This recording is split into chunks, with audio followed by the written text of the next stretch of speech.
Tandaan nyo, sa lahat ng mga anak na nagsungit sa magulang, nagdabog sa magulang, sinuway ang magulang, isang araw pagsisisihan mo yung ginawa mo. Alam niyo po, lahat ng pangit na ginawa sa magulang, isang araw pagsisisihan ng anak.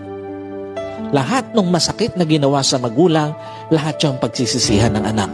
At lahat ng hindi dapat ginawa sa magulang, lahat yung pagsisisihan ng anak. Anong pinapakita rito? Sa lahat po ng mga anak, bago pa maging huli ang lahat, itama mo na anumang dapat mong itama sa pagtrato sa magulang mo. Bago pa mapuno ng pagsisisi ang pakikitungo mo sa magulang mo, itama mo na ang dapat mong itama sa trato sa magulang mo. At bago pa mapuno ng lungkot yung kwento ng pakikitungo mo sa magulang mo, itama mo na yung dapat mong itamang trato sa magulang mo.